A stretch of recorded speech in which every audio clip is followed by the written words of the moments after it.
Send me Big E Langston. I miss calling you Langston. How I are you know. doing? I miss the Langston too. I miss it. Yeah, It's all right. it was ripped away from me just one From day. all of us. Yes, you're right. From You're all of right. us. It Just happens. snatched. Yep. Well, at least you're not Shorty G.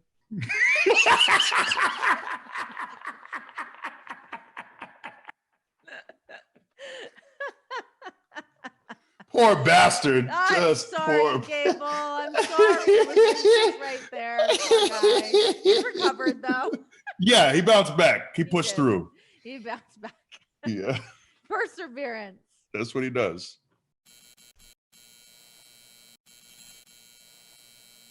Okay, now we've talked about wrestling. We've talked about different outside work things. I want to go back to the very beginning of you telling your family that you were going to get into professional wrestling.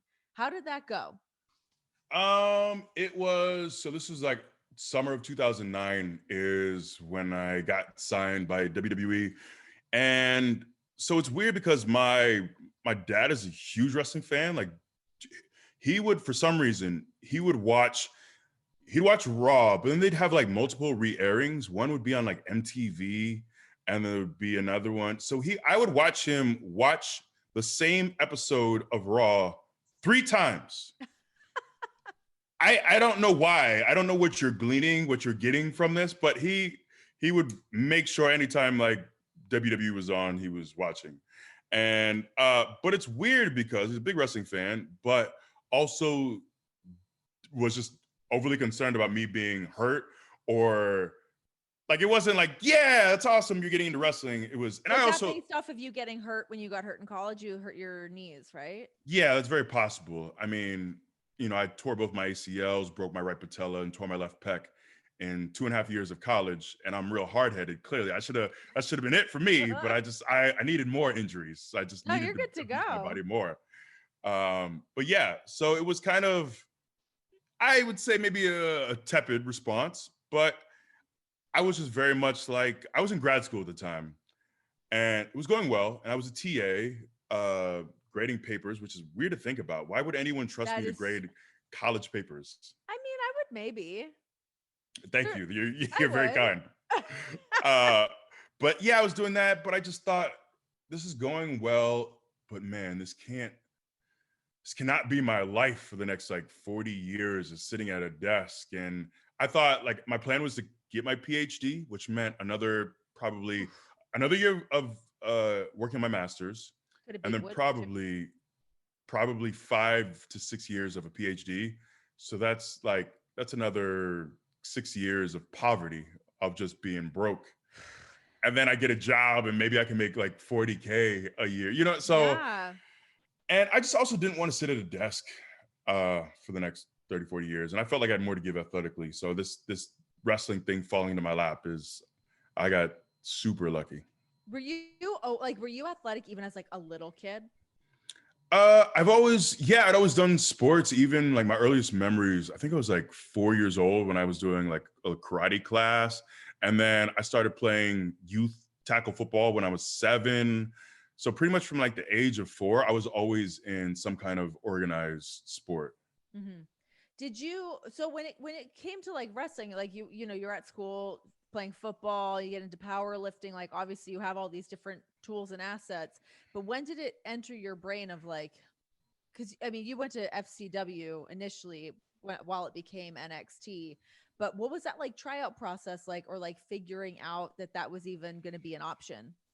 So it's kind of a long story, which I'll skip. But essentially, so I was in grad school at the time, and then I knew a guy who knew a guy who knew JR, and then like, so this Boomer man, sooner, baby. you know, so Mike Doherty he's connected with the Iowa wrestling program, and JR randomly met him on a plane, and JR said he was like wearing an Iowa shirt, and he asked him like, "Hey, what do you do?"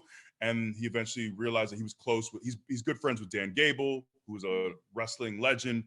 Oh, I know. Uh, yes. And so Mike Humple, a guy I played with, knew Mike Doherty. And so Mike Doherty essentially said, "Hey, I'm connected with WWE. Is it something that you might want to give a chance?" And it never, even though I was a fan as a kid, it never crossed my mind like this is a job. I would never even, I just never, I never thought about it. And so the first step was contacting the company. They wanted to see what I look like shirtless, so I took some real awkward Oh my pictures. God, I would love to see those. I hope someone burned them. I don't have them. I do not. Damn it.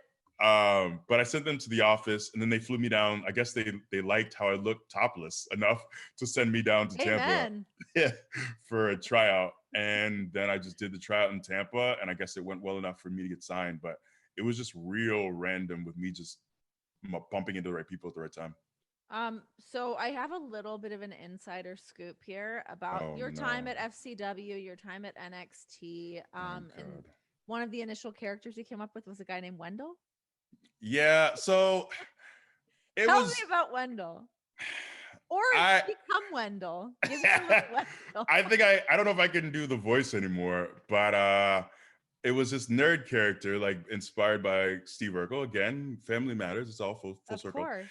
And I just wanted to show people that I had range, that I wasn't just a big guy who was like serious, that I had some, comedic chops of some sort. So I got my mom's old big glasses. And at the time, I had this horrible idea of like cornrowing my hair. So my hair was like cornrowed. And I went to the thrift store and got these trousers, like yellow slacks, and like these white Velcro shoes that an old man might wear, and suspenders. And I got to work on the voice. It's been a minute, but I would talk like this, and ladies, I like long walks on the beach. And it's not the right voice, but something like that. I did this real like kind of nasally nerd voice. Did you do this for Dusty? Yes, I did it in promo class for him because I was just trying. So I was just doing stuff. Yeah. If you're down there for a while, you kind of get, just a little Throw stir something crazy. against the wall, sure. Yeah, and people liked it, and it was fun, and like people laughed. And then Dusty, I wrestled one match in FCW against Little Kozlov, Alex Sherman is his real name. And we had one match with me as the Wendell character, and just have some fun, and then that was it. I feel like that. I mean, that footage must exist somewhere. I would love to see that. I want to see Wendell in action. I want to see Wendell run the ropes. Hi guys! To stay in on the know on all things oral sessions, please like, subscribe, share. Pass off the word to your mother, your father, a friend, a grandfather, a grandmother, somebody at the grocery store, whoever you want. Keep spreading the good word. Please help to support your girl and subscribe. Just hit the button. Just hit the button and subscribe to Oral Sessions.